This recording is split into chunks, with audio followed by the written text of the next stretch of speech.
These specific protests started about 2 weeks ago, and they were sparked mainly by economic woes. They were protesting over inflation and over the currency crisis. So just to put this in perspective, it takes 1.42 million rials to buy one American dollar. So it's basically rendered Iran's currency almost worthless. So the bazaar merchants are basically blaming the authorities for corruption, for profiting from heavy American sanctions, which have been crippling the Iranian economy since 2015 and before. They've called for one another to close shops, and that has then spread among all different segments of society. We're seeing it among women, among students, and it's also spread to provinces and cities across Iran. These current protests are linked to the broader political crisis. I think we can look back at what's happened in the region actually just over the last 2 years and the toppling of many of Iran's allies across the region. Iran has spent a lot of their money on what they call deterrence policy, which is to arm proxies in Gaza with Hamas, Lebanon with Hezbollah, Syria propping up the Assad regime, which of course fell around this time last year, and the Houthis in Yemen, as well as Shia militia in Iraq.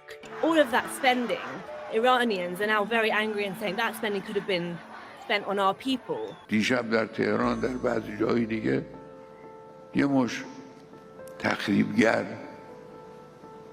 آمدن ساختمان متعلق به کشور خودشون رو خراب کردن. مثلا فرض کنید فلان ساختمان دیواری رو خراب کردن برای که دل رئیس جمهور آمریکا خوش بیاد. Khomeini and a lot of the Iranian government are blaming Israel and America as being foreign agents and orchestrating this uprising.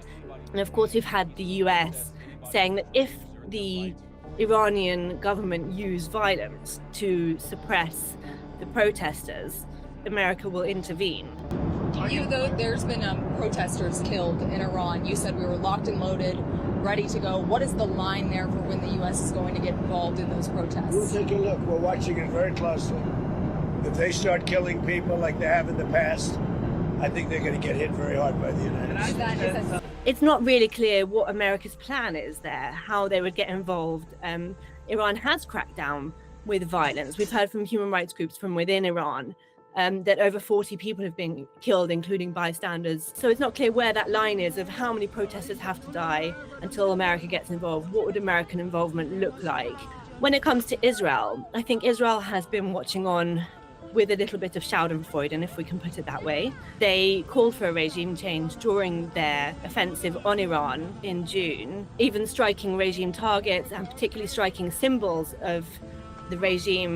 So Israel's watching on. I think they're definitely praying for a regime change, but I think it's really important to remember that Iran and most Iranians who are participating in these widespread and spreading demonstrations want this to come from the inside.